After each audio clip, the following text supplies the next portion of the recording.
Hey guys, প্ৰথমে আপোনাক welcome কৰিছো জবলাইস্কি ইউটিউব চেনেলত। তো যিকোনো ব্ৰাউজাৰ এটা ওপেন কৰি লব প্ৰথমে আপুনি, ঠিক আছে। তাৰ পিছত আপুনি তাতে সাৰ্চ কৰিব majuli.dcodes.gov.in, ঠিক আছে। তেতিয়া আপুনি সাৰ্চ কৰাৰ পিছত যেটো মাজুলী ডিস্ট্ৰিক্ট জুডিচিয়াৰী যেটো অফিচিয়েল ওয়েবসাইট হয় এটা ওপেন হৈ যাব। মই এইটো ভিডিও ডেসক্ৰিপচনত এইটো ওয়েবসাইটৰ লিংকটো মই প্ৰভাইড কৰি দিম, ঠিক আছে। তাৰ পৰা আপুনি ডাইৰেক্ট এইটো ওয়েবসাইটত আহিব পাৰিব। তো মই আলোচনা কৰিম যেটো মাজুলী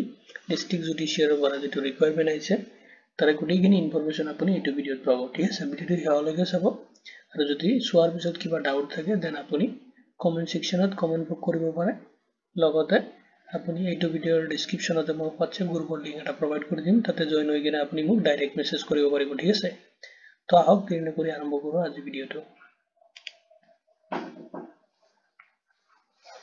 তো পোষ্ট হৈছে মাজুলী জুডিচিয়াৰীৰ পৰা যেটো ৰিকুৱাৰমেন্ট আছে 2024 তো গোটেইখিনি ডিটেইলছ দিম এতিয়া। সব অৰ্গানাইজেশ্যনটো আপোনাৰ মাজুলী জুডিচিয়াৰী পৰা আহিছে আৰু টোটেল যেটো নাম্বাৰ অফ পোষ্ট আছে 8টা পোষ্ট আছে। আৰু এইটো জবৰ যেটো টাইপছ হয় এইটো আসাম গভৰ্নমেন্ট জব হয়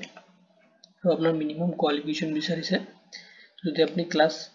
8 পাস কৰিছে তথাপি আপুনি এপ্লাই কৰিব এন্ড মেক্সিমাম আপুনি 12 পাস লৈ কিনে, ঠিক আছে। আপুনি যদি গ্ৰেজুৱেচন কৰিছে তেতিয়াহলে আপুনি এইটো পোষ্টৰ কাৰণে এলিজিবল নহয়। যদি আপনি ক্লাস 10 পাস কৰিছে তেতিয়াহলে আপুনি এইটো পোষ্টৰ কাৰণে এলিজিবল হয়, আপুনি এপ্লাই কৰিব পাৰিব, ঠিক আছে। কিন্তু আপোনাৰ মেক্সিমাম কোৱালিফিকেশন 12। যদি আপনি গ্ৰেজুৱেচন কৰিছে তেতিয়াহলে এইটো পোষ্টত আপুনি এপ্লাই কৰিব নোৱাৰিব, ঠিক আছে। আপুনি ইনএলিজিবল হ'ব। তো আপোনাৰ যেটো এপ্লাই মেথডটো হয় আপুনি কেনেকৈ এপ্লাই কৰিব, এপ্লাইটো আপুনি অফলাইনত কৰিব লাগিব। মই গোটেইখিনি প্ৰসেস আপোনাক এইটো ভিডিওত দেখাম কেনেকৈ কৰিব আপুনি, ঠিক আছে। তো ফাৰ্স্টত যেটো পোষ্ট আছে এইটো পিয়নৰ কাৰণে আছে, ঠিক আছে। ফাৰ্স্ট পিয়নৰ কাৰণে পোষ্ট আছে আৰু টোটাল পোষ্ট আছে আপোনাৰ 7টা পোষ্ট আছে পিয়নৰ কাৰণে। আৰু পিয়নৰ কাৰণে আপোনাৰ এজ লিমিট বিচাৰিছে নট লেছ দেন আপুনি 18 ইয়াৰ্ছৰ তলত হ'ব নোৱাৰিব, ঠিক আছে। মিনিমাম আপোনাৰ 18 ইয়াৰ্ছ হ'ব লাগিব আৰু আপোনাৰ মেক্সিমাম 40 ইয়াৰ্ছ হলেহে লৈকে আপুনি এপ্লাই কৰিব পাৰিব। যদি আপোনাৰ 40 কে বেছি আছে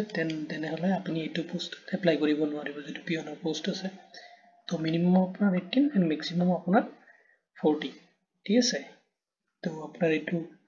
1 জানুয়ারি লৈকে আছে 2025 লৈকে নে এজ টু ক্যালকুলেশন কৰিব, ঠিক আছে। আৰু আপনাৰ যেটো স্যালাৰি হয় পে স্কেলটো এটা আপনাৰ পে স্কেলটো পাৰ মান্থ আপুনি পাব 12,000 এৰ পৰা স্টাৰ্ট হ'ব আপনাৰ পাৰ মান্থ আপ টু আপনাৰ 37,500 লৈকে যাব। লগতে আপুনি পাৰ মান্থ গ্ৰেড পে এটা পাব, জিপি মানে গ্রেড পে এটা, ঠিক আছে। এটা আপনার 3,900 কে পাব পার মান্থ। তো আপনার যেটো স্যালারি হয় তার লগত এড হৈ কিনে আপুনি স্যালারিটো পাব, ঠিক আছে। যেনেকৈ ফার্স্ট মান্থত আপনার 12,000 আছে তো আপনার তার লগত 3,900 টো এড কৰি দিয়া হ'ব। এনেকৈ আপোনাৰ মানে মান্থলি যেটো স্যালাৰি হৈ আছে এটা আপনাৰ 15,900, ঠিক আছে। তো তাৰ পিছত চাওক কেতে কোৱালিফিকেশনটো বিচাৰিছে। চাওক মিনিমাম আপুনি যদি ক্লাস 8 পাস কৰিছে তেতিয়াহলে আপুনি এপ্লাই কৰিব পাৰিব, ঠিক আছে এইটো পোষ্টত। আৰু যদি আপুনি ক্লাস 12 লৈ কিনে কৰিছে হায়াৰ সেকেন্ডাৰী, ঠিক আছে, তেতিয়াহলে আপুনি এইটো পোষ্টত এপ্লাই কৰিব পাৰিব। যদি আপুনি ক্লাস 10 পাস কৰিছে তথাপি এইটো পোষ্টত আপুনি এপ্লাই কৰিব পাৰিব। কিন্তু এইটো বস্তু চাব যদি আপুনি এবাভ যদি ইয়াতকে বেছি এডুকেশন কোৱালিফিকেশন আপোনাৰ আছে যেনেকৈ আপুনি গ্ৰেজুৱেচন কৰিছে তেতিয়াহলে আপুনি ইনএলিজিবল হ'ব, ঠিক আছে। তেতিয়াহলে আপুনি পিয়নৰ যেটো পোষ্ট আছে 7টা পোষ্ট তাতে আপনি এপ্লাই কৰিব নোৱাৰিব। এতিয়া চাওক আৰু পোষ্ট আছে এটা আপোনাৰ চকীদাৰৰ পোষ্ট আছে, ঠিক আছে। চকীদাৰৰ কাৰণে এটা পোষ্ট আছে। তো এতে কোৱালিফিকেশন বিচাৰিছে আপনাৰ চাব ফাৰ্স্টত চকীদাৰৰ যেটো পোষ্ট আছে এজ লিমিট আপনাৰ সেমে দিছে। তো আপনাৰ মিনিমাম 18 ইয়াৰ্স হ'ব লাগিব আৰু আপনাৰ ম্যাক্সিমাম 14 ইয়াৰ্স লৈ কিনেকে আপুনি এপ্লাই কৰিব পাৰিব। আৰু যেটো পে স্কেল হয় যেটো স্যালাৰি হয় সেমে আপনাৰ স্টাৰ্টিংত আপনাৰ 12,000 পৰা স্টার্ট হ'ব, ঠিক আছে, আপ টু আপনার 37,500 লৈ কিনে যাব। লগতে আপনার যেটো গ্রেড পে যেটো জিপি গ্রেড পে টো আপনার 3,900 পার মান্থ পাব, ঠিক আছে। এটা আপনার স্যালারির লগত এড কৰি দিয়া হ'ব। তাৰ পিছত চাওক ইয়াতে আপোনাৰ এডুকেশ্যনেল কোৱালিফিকেশ্যন বিচাৰিছে মিনিমাম যদি আপুনি 8 পাছ কৰিছে তথাপি আপুনি এইটো পোষ্টৰ কাৰণে এপ্লাই কৰিব পাৰিব আৰু যদি ক্লাছ 10 মানে HSLC কোৱালিফাইড কৰিছে তথাপি এপ্লাই কৰিব পাৰিব লগতে যদি আপুনি হায়াৰ সেকেন্ডাৰী পাছ কৰিছে 12 ক্লাছ 12 টো পাছ কৰিছে হা তেতিয়াহলে আপুনি চকীদাৰৰ যেটা পোষ্ট আছে এটা পোষ্ট আছে তাত আপুনি এপ্লাই কৰিব পাৰিব কিন্তু যদি আপনি গ্ৰেজুৱেচন কৰিছে বা তাতকৈ বেছি কৰিছে মানে ম্যাক্সিমাম আপনি 12 লৈ কিনে 12 ৰ বেছি যদি আপোনাৰ এডুকেশ্যনেল কোৱালিফিকেশ্যন আছে তেতিয়াহলে আপুনি এইটো পোষ্টৰ কাৰণে এলিজিবল নহব ঠিক আছে তো আৰু কিছুমান ক্ৰাইটেৰিয়া আছে তো এইখিনি মই দেখাই আছো আদাৰ যেটো criteria of Majuli judiciary requirement 2024 ত কিছুমান আৰু ক্ৰাইটেৰিয়া আছে এইখিনি মই আপোনাক দেখাই আছো এতিয়া চাওক সিটিজেনশিপ ফাৰ্স্ট কথা হ'ল আপুনি ইণ্ডিয়ান সিটিজেন হ'ব লাগিব ঠিক আছে আপনি যেটো মাজুলী জুডিচিয়াৰীৰ যেটো ৰিকুৱাৰমেন্ট আছে তাতে এপ্লাই কৰিব হলে আপুনি ইণ্ডিয়ান সিটিজেন হ'ব লাগিব তাৰ পিছত চাওক আপোনাৰ এমপ্লয়ী এক্সচেঞ্জ ৰেজিষ্ট্ৰেচন নাম্বাৰ এটা থাকিব লাগিব ভ্যালিড ঠিক আছে ভ্যালিড আপোনাৰ তাত এটা এমপ্লয়ী এক্সচেঞ্জ ৰেজিষ্ট্ৰেচন সাৰ্টিফিকেট থাকিব লাগিব ঠিক আছে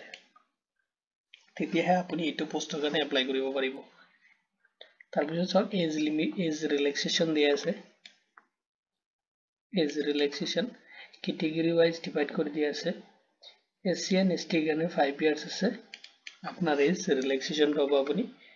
OBC যদি ক্যান্ডিডেট হয় বিলং কৰি আছে আপনি OBC ক্যাটাগৰি পৰা তেতিয়াহলে আপনি 3 ইয়াৰ্সৰ কাৰণে এজ রিল্যাক্সেশন পাব ঠিক আছে তো হাউ টু এপ্লাই আপনি এপ্লাই কেনে কৰিব তো এপ্লাই তো মই ফাৰ্স্টতে কৈছো এটো অফলাইন এপ্লাই কৰিব লাগিব ঠিক আছে তো এপ্লাই কৰিবলৈ আগলে যদি আপনি ইন্টারেস্টেড এন্ড এলিজিবল হয় ঠিক আছে যদি আপনি ইন্টারেস্টেড এন্ড এলিজিবল হয় তেতিয়াহলে আপনি যেটো স্ট্যান্ডার্ড ফর্ম আছে স্ট্যান্ডার্ড যেটো এপ্লিকেশন ফর্ম আছে ঠিক আছে এটা আপনি ফিল আপ কৰিব লাগিব ফিল আপ কৰি কিনে এড্ৰেছ দি আছে দা ডিস্ট্ৰিক্ট এন্ড সেকশন জাজ মাজুলী গাৰামুৰ পিন নাম্বাৰ দিয়া আছে আপোনাৰ 785104 ঠিক আছে এইটো এড্ৰেছত আপনি স্পিড পোস্ট কৰি দিব পাৰে বা আপনি তাতে যাই কিনে সাবমিট কৰি থৈ আহিব পাৰে ঠিক আছে যেটো আপনাৰ ভাল লাগে আপনি এটো কৰিব যদি আপনি পায় যদি আপনাৰ অলপ ডিসটেন্সত হয় ঘৰ দেন আপনি স্পিড পোস্ট কৰি দিব আৰু যদি আপনাৰ নিয়াৰেস্ট হয় তেতিয়াহলে আপনি ডাইৰেক্ট অফিসত ভিজিট কৰি কিনে যেটো আপনাৰ মাজুলী যেটো জুডিচিয়াৰি যেটো অফিশিয়াল অফিস আছে তাতে আপনি ভিজিট কৰি কিনে তাতে আপনি সাবমিট কৰি থৈ আহিব পাৰিব ঠিক আছে তো এটো এপ্লাই কৰিবলৈ আপনি যেটো লাস্ট ডেট হয় এইটো 21 ডিসেম্বৰ হয় ঠিক আছে তো আপুনি এপ্লাই কৰিব লাগিব এটলিষ্ট 3 PM ৰ আগতে কাৰণ ইয়াৰ পিছত যদি আপুনি এপ্লাই কৰে তেতিয়াহলে আপোনাৰ এপ্লিকেশনটো ৰিজেক্ট হৈ যাব ঠিক আছে তো ইয়াৰ আগতে এপ্লাই কৰি দিব আৰু আপুনি কোনটো পোষ্টৰ কাৰণে এপ্লাই কৰি আছে এটো স্ট্যান্ডাৰ্ড ফৰ্মত ভালকে মেনশন কৰি দিব ঠিক আছে আৰু আপুনি স্ট্যান্ডাৰ্ড ফৰ্মটো আমাৰ এইটো ভিডিও ডেসক্ৰিপচনতো পাই যাব আৰু যদি আপোনাৰ কিবা মানে আৰু PDF ফাইল লাগে আপুনি মোক WhatsAppত কন্টাক্ট কৰিব মই আপোনাক WhatsAppত প্ৰভাইড কৰি দিম ঠিক আছে তো আপনি স্পিড পোস্ট কৰি দিব পাৰে এপ্লিকেশন খান অল ডিটেইলস খিনি আৰু কি কি ডকুমেন্টস আপুনি দিব লাগিব মই যে কৈ আছো এইখিনি ঠিক আছে তো সব তো আপনি যেতিয়া এপ্লিকেশনটো সাবমিট কৰিব তাৰ লগত আপুনি দিব লাগিব 2 কপিজ আপোনাৰ colour recent passport size photo দিব লাগিব 2 কপি আপুনি ফটোজ তাতে টাচ কৰি দিব লাগিব আপোনাৰ পাসপোৰ্ট কালাৰ সাইজ ফটো দিব লাগিব আৰু আপোনাৰ যিখিনি এডুকেশ্যনেল কোৱালিফিকেশন আছে ঠিক আছে আৰু যদি এক্সপেৰিয়েন্স সাৰ্টিফিকেট থাকে এজ প্ৰুফ লগতে আপোনাৰ কাষ্ট সাৰ্টিফিকেট ঠিক আছে যদি ড্ৰাইভিং লাইসেন্স আছে এইখিনি আপুনি এটা ইনভলভমেন্ট খাপত ভৰাই কিনে আপুনি তাতে সাবমিট কৰিব লাগিব তাৰ আগতে আপুনি তাতে সেলফ অ্যাটাচমেন্ট আপনি সিগনেচার করে দিব এইখিনি ডকুমেন্টছত আপনার জেরক্স কপি খিনি ঠিক আছে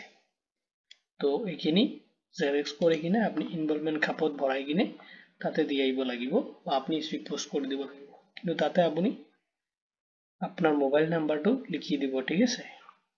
ভালকে প্ৰভাইড কৰিব মোবাইল নাম্বাৰ ইমেইল আইডি এইখিনি আপনি ভালকে প্ৰভাইড কৰি দিব তাতে এন্ড আপোনাক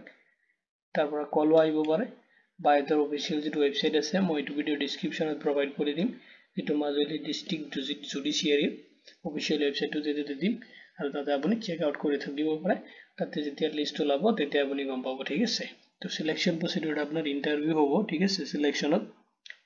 তো তাৰ পিছত চাওক গোটেইখিনি আপুনি যিখিনি এডুকেশ্যনেল ডকুমেন্টছ वगैरह আছে সবখিনি দি কিনে আপুনি তাতে স্পীড পোষ্ট কৰিব পাৰে পাই আপুনি তাতে সাবমিট কৰি থৈ আহিব পাৰিব ঠিক আছে তাৰ পিছত চাওক আৰু এটা বস্তু যদি আপুনি অলৰেডি গভৰ্নমেন্ট সেক্টৰত বা কোনো প্ৰাইভেট সেক্টৰত তেনেকা কোম্পানীত কাম কৰি আছে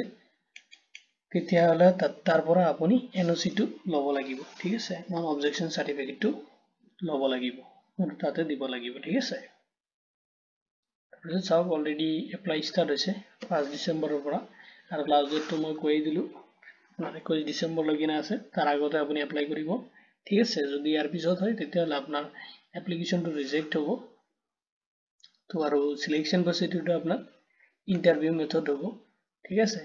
ইন্টাৰভিউ হিচাপত আপোনাৰ সিলেকশন হ'ব তো যদি কিবা জানকাৰী আৰু লাগে আপোনাৰ